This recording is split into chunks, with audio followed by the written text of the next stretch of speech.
I'm Danielle from Mornings on 91X, and normally Garrett Michaels would be here, but he got abducted by aliens, probably the same aliens that abducted Paul last week. So of course, Paul Segura, Brewmaster of Research and Development at Karl Strauss, is here. And we are at Thorn Brewing in Barrio Logan. Next to me I have Eric O'Connor, the Brewmaster.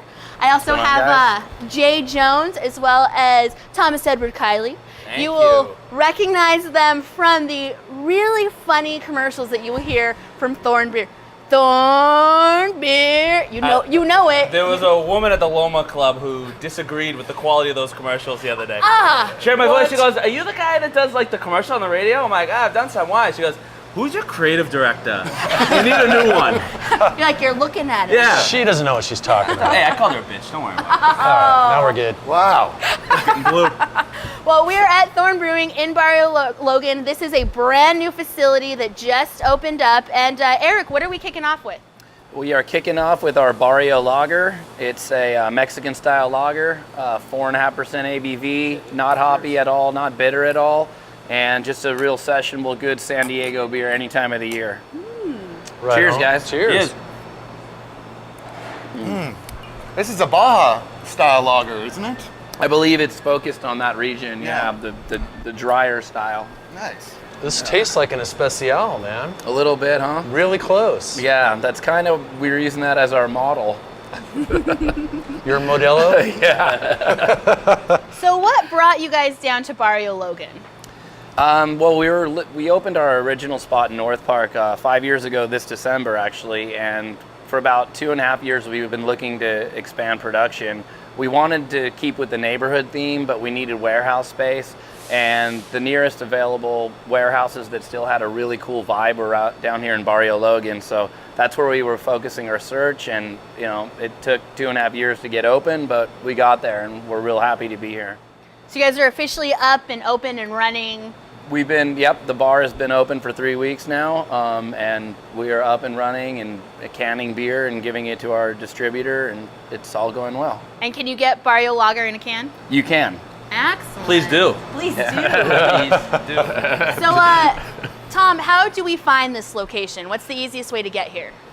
Get off the Cesar Chavez exit going 5 south.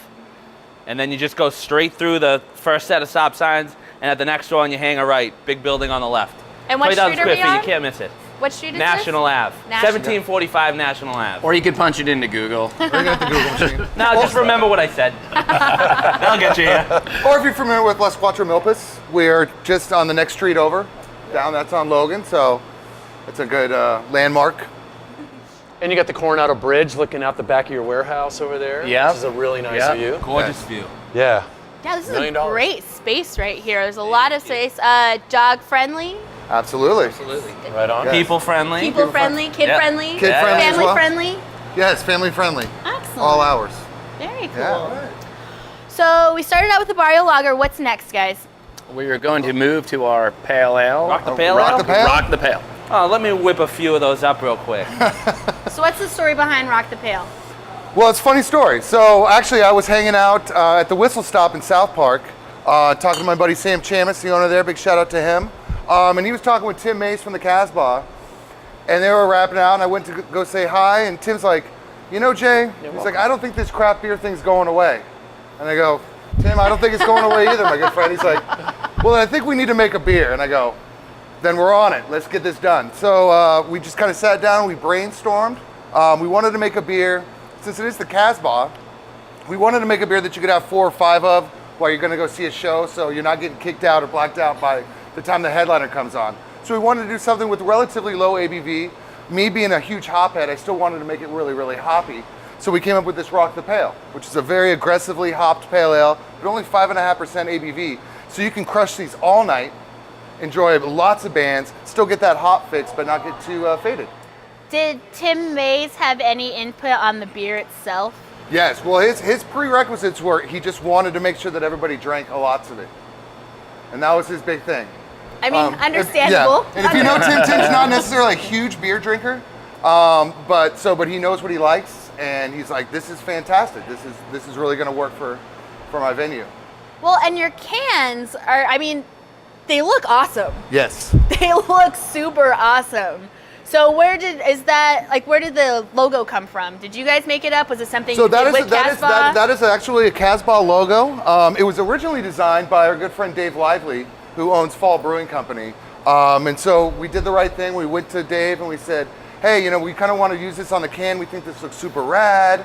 I'm like, is that cool? And he's like, yeah, of course it is. He's like, the only bummer is I wish I would have thought of it first. And I go, well, I'm sorry, but I love you, Dave. And so the rest is kind of history. So it's this awesome skull and guitars. And you can find this at all your local liquor stores, Bevmo's, Trader Joe's. That is rad. What's the story with the raccoon on the penny farthing, though? I will gladly take that one. Okay. So when it came time to open the new spot, we were like, all right, our logo can't just be the word of our brewery with street on a street sign. We need something that has a little more pop. And so the owners got together and bumped their heads, tried to seek out some guidance from like professionals, and came back with miserable results. So they were like, screw it, let's just do it ourselves. But they all agreed that there were three things. We were a neighborhood brewery that were committed to quality, but we like to keep it light, not be too stiff. So raccoons, I don't want to say plentiful, but you find them with relative ease in Balboa Park. Yep. And we're on like the northeast corner of Balboa Park.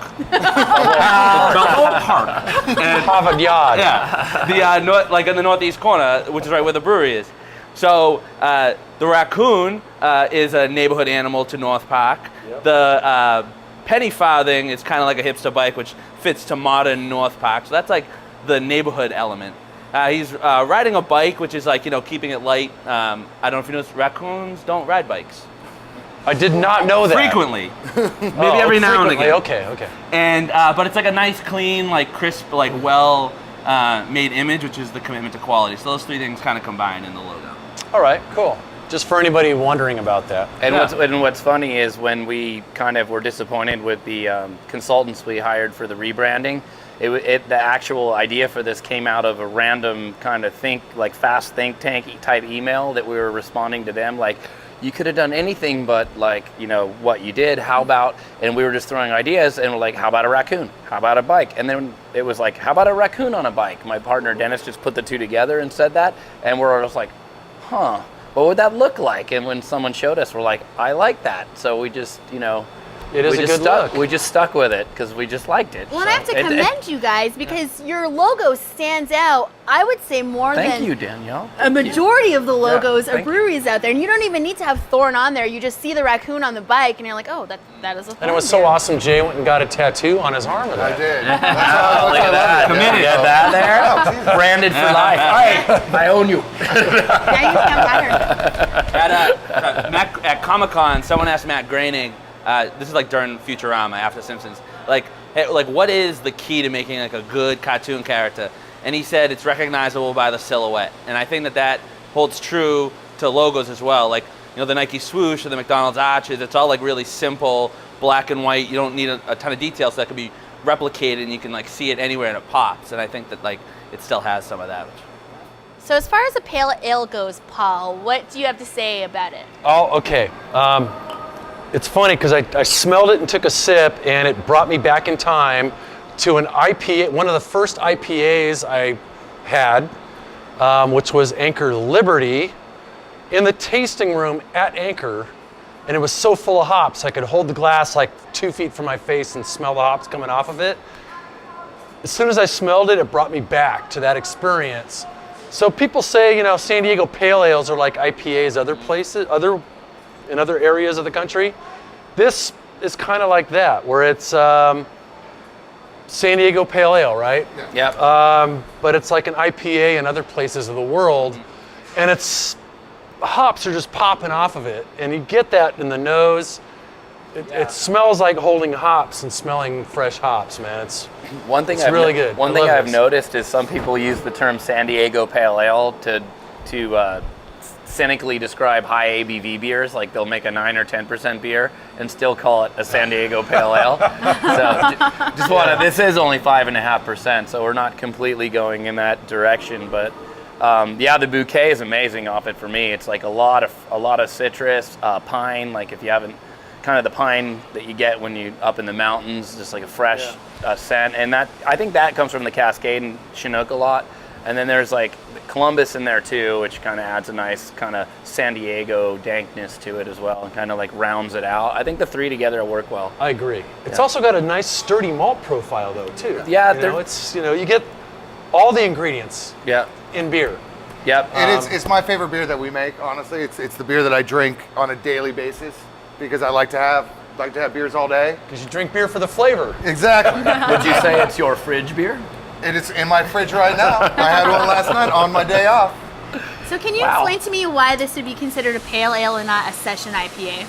Well, a session IPA for me would be below 5% and preferably like in the low 4s, so between like 4.2 and maybe 4.6. So when you start getting 5.5, for me that's an American pale ale, Sierra Nevada style, like that ABV.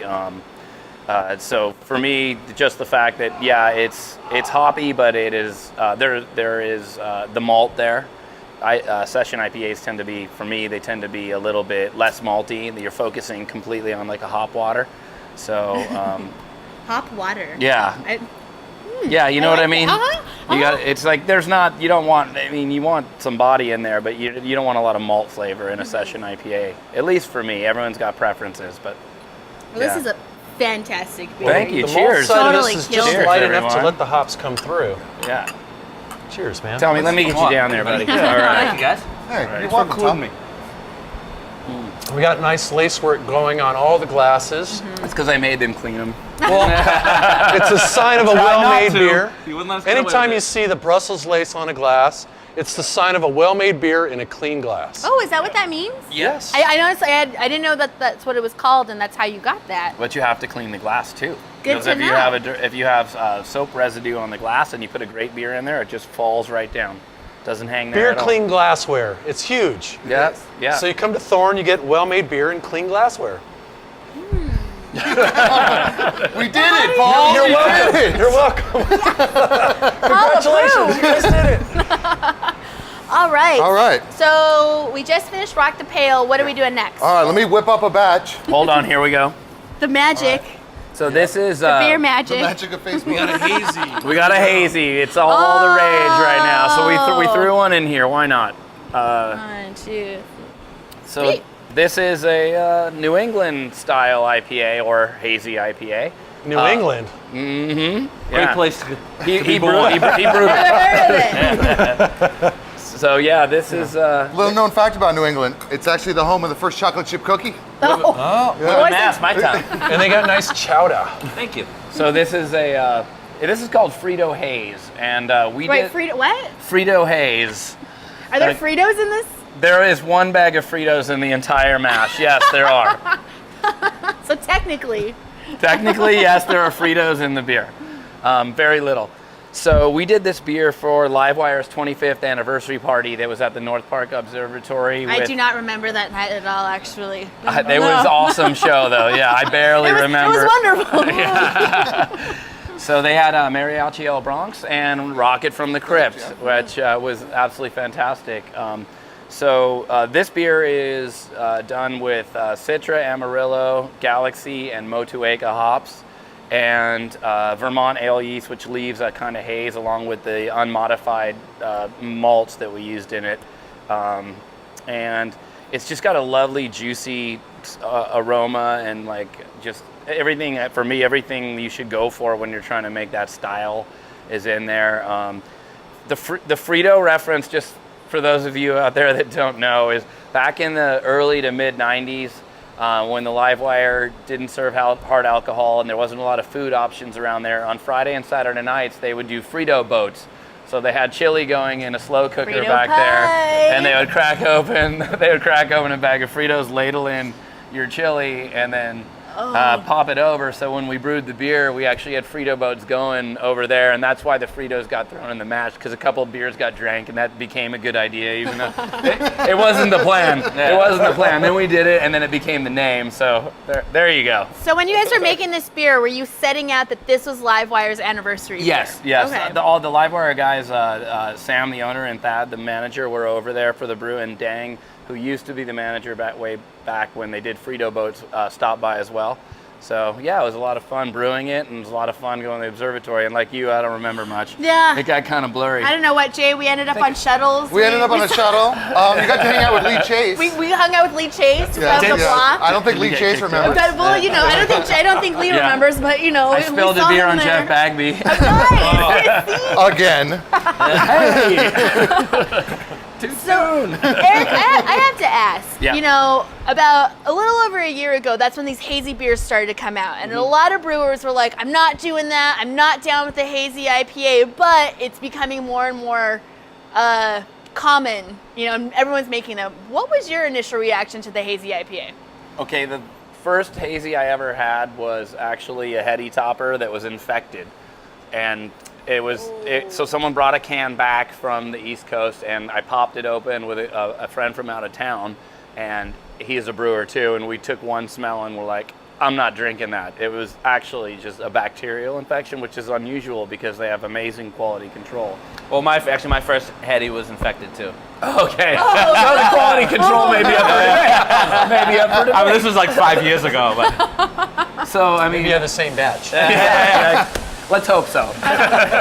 But no, my first reaction after that when I started drinking them was I really liked them. I think that they're a different style altogether than our West Coast IPAs. So there's room for both at the table. I really enjoy them. My wife, who doesn't even like IPA, West Coast IPA, likes hazies for some reason. She says they're great and she can drink them. So, you know, for me, I was positive about it from the beginning. I didn't have any kind of like stigmata about that it's not from the West Coast, I'm not going to brew it. I was all for it because I like to drink them. I don't know how you felt, Paul, when they kind of first popped up. So I've had, you know, a lot of different hazies. I've got mixed feelings. So if they're a yeast bomb, I kind of steer away from them. Haze is cool. Haze is fine. But like, you know, Danielle and I say, we try not to drink with our eyes. It's really you taste that sip. What I'm getting is a really nice, a lot of Southern Hemisphere orangey hops. Yeah. A lot of really nice, you know, fermentation fruitiness. And it's not a yeast bomb. No, It's hazy.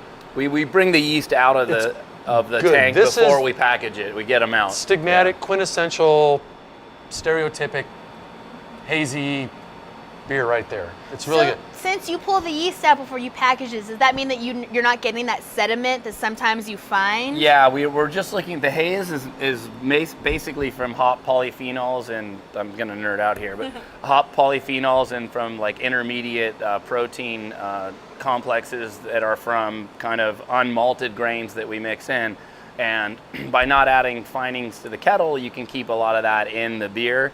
And you can still remove the yeast later, so you don't get that yeast bomb, which would be milky white instead of like orange Julius, Julius, like orange or whatever. Oh, this could be straight up juice. Right? You could be sitting at work right now, and be like, "Oh, this is just my orange juice, and boss." splash a little vodka in it too. You know? So you bring up a lot of good points with that description, what you just said.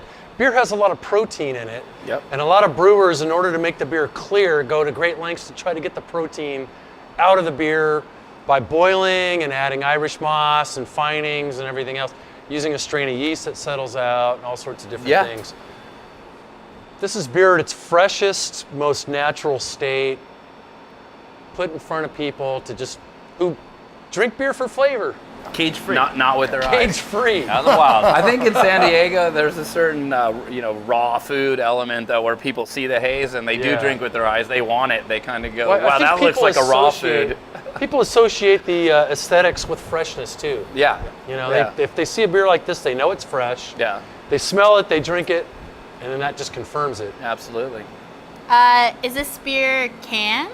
It is not, but Will it be? We're thinking that we need to start canning a hazy IPA sometime in 2018. The exact date we don't know yet. We've got to work that out with our distributor, like anything else. So Jay and What? Tom, you guys are the ones. Do you have something to add, Thomas? Yeah, these most likely would not be distributed. They'd be like limited release, small batch, because the shelf life isn't. We're supposed still to be very arguing good about on it. these styles. Still up for debate. All right, so I respect that. Jay Making and sure Tom, the beer gets in front of people. you guys are the ones that are actually like going out there, like hitting ground, like getting these bars to buy these beers. How do you find, like, what are you guys doing to get these beers into bars? Because I feel like I can't go to a bar and not find Thorn on tap. Well, we started distribution with Stone Distributing in July, which has helped. But even before then, I mean, we had Jay, myself, and Keith Bender. It's our third rep for North County. It's kind of unusual for a local brewery to have 3 reps, but we were trying to step up our sales to facilitate having such a massive brewery, because it's so much bigger than our last one. But a lot of it's just been relationships. I've been selling beer to the same people for like 3 years, and they've just gotten to a point where they trust that the new beers are going to be good. And we've done a lot on the back end to make sure that the beer comes off the shelves. Jay and I spent a lot of time doing radio ads, doing Facebook ads, getting butt naked and laying on the bar top, whatever it is. Your guys' videos. Don't touch the bar top. Your guys' videos. I have never seen another brewery put as much time and effort into the videos that you, and the creativity. So, like, yeah, I personally had a little, like an internal struggle. I'm like, all right, well, the purpose of craft beer is supposed to be that it should be the best beer wins, and the best beer should be the one that gets on tap. But as far as like creating beer and creating good beer, there's really nothing that I can do at Thorn to do that. There's nothing that I know that Eric put pressure or on these Doug guys. don't. Yeah. I mean, hey, take care of this.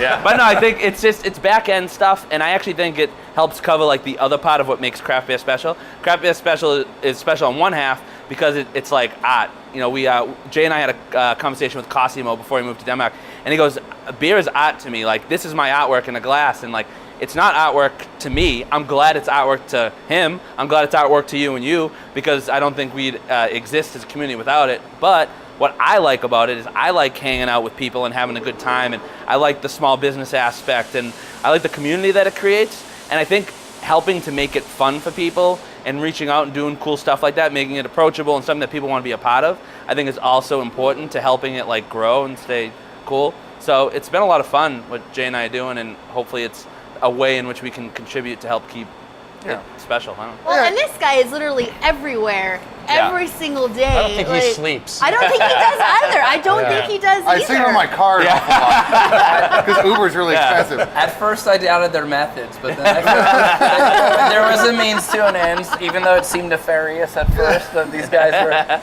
Just out drinking every day. Yeah, and out hanging drinking every day, and breaking protocol Yeah, every well, I think chance what- they got, and then giving me the proverbial middle finger. But at the same time, you Oh, it was can't. more of a literal middle. Proverbial with these No, guys. I think this is literal. I think my biggest thing, because I've been doing craft beer for a long time now here in San Diego, and to me it's always just been about fun. And I think that's the most important thing about beer. I hate to like geek out on my weird historical aspect of it, but like beer is the thing that made America America. It was our founding fathers drank beer in pubs. And it's like, I love getting back to that. That's the thing that makes it awesome to me. That's why beer is important. Like, honestly, at the end of the day, yeah, we can all kind of geek out and sit in our basement and like just drink and talk about flavor notes. But getting out there is. But getting out and hanging out and talking to people and having a good time and, just shooting the proverbial bull. And that's what's really the most important thing about beer. What I do love you you, call man. it? What do you? Beer is the Am I in the hug lubricant lane? of social I intercourse. feel like it's like the hug's about to happen right now. It's all Me and Danielle need to step back. But Don't mind Eric and I. But that was a big, philosophy behind the original brewery, is that it was small, the production was small, but we wanted the bar, and being in a very, a very local neighborhood in North Park, we wanted to bring people in and have that interaction. Well, that's what originally drew me to Thorn, to come on board with Thorn 2.5 years ago, was that very communal family atmosphere. It's the old English, it's the ye old pub vibe, exactly. where everyone comes which makes down it great, and hangs out and talks about stuff. Yeah. I think the whole industry is coming back around kind of full circle to that neighborhood brewery thing again. Well, what Carl did originally, you know what I mean? When Matt and Chris came back from Europe and they wanted to just make a European-style pub, and so they opened up Old Columbia Street because of that. And it's that same vibe. I worked there, so I've known Paul for a long, long time now, and that made a lasting impression on me and how I look at beer and how I drink beer and how I approach beer. Is those defining qualities. So people can come here and get beer fresh from the source. It's made right here in this great big brewery.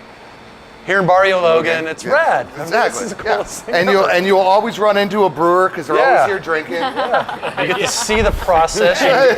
I'm not saying. I'm just saying. I work too. Rub elbows with this guy right here.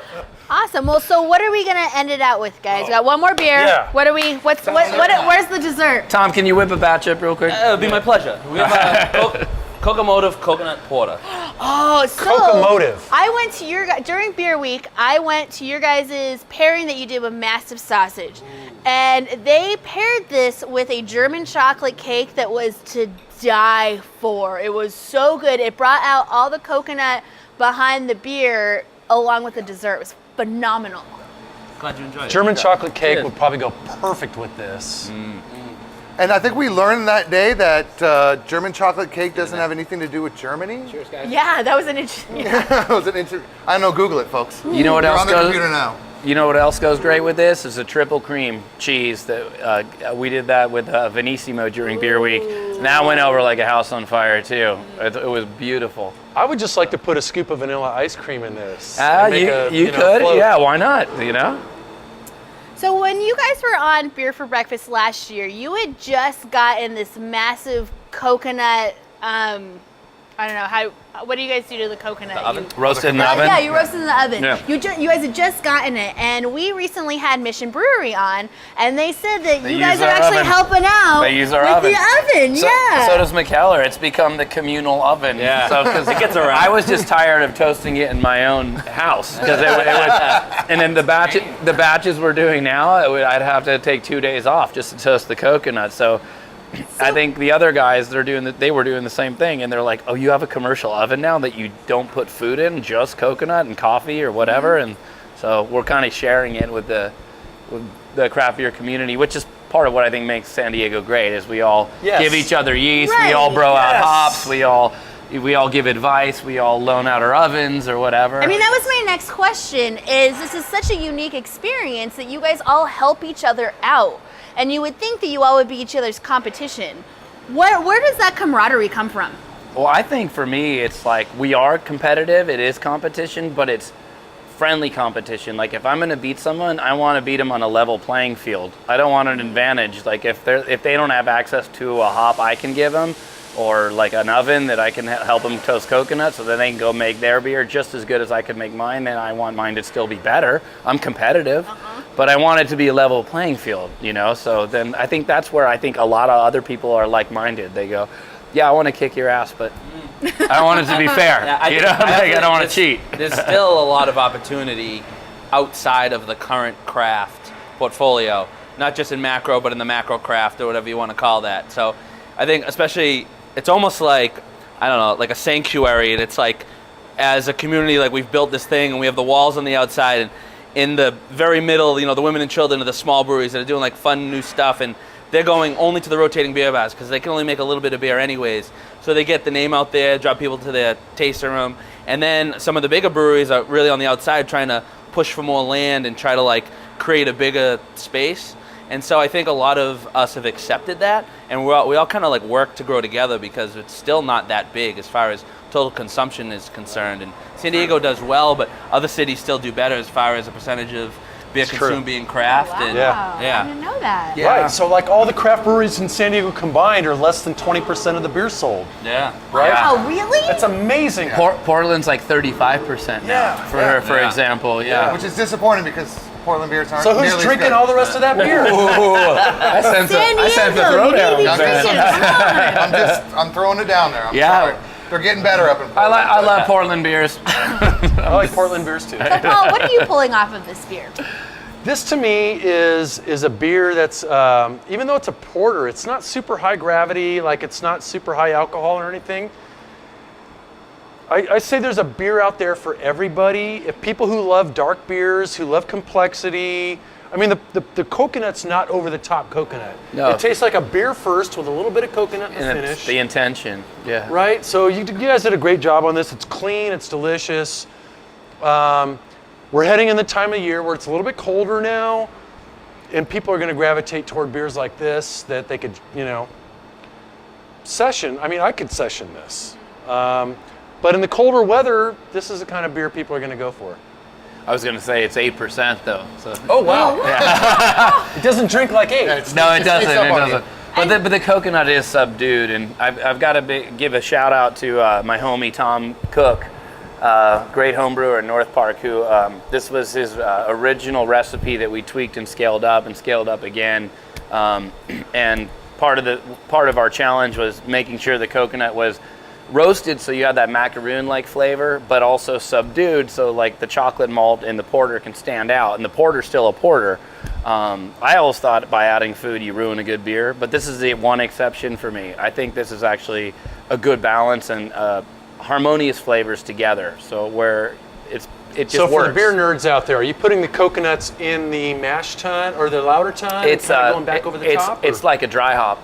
Oh, it's okay. Yeah, so we actually, up at the original brewery on the smaller batches, we would dry hop in hop sacks with roasted coconut straight into the tank and then yank them.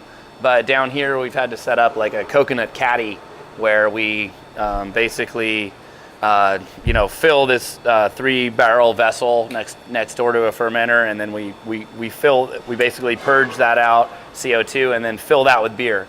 And then let it sit a couple days, make a strong coconut tea, and add that back to the rest You of the beer. CO2 to push it back push into it back the fermenter? in. Okay. Yeah, and push Wow. it back in. Yeah. Rad. So that seems to be working pretty So well. you just gave away all that proprietary information to brewers out there.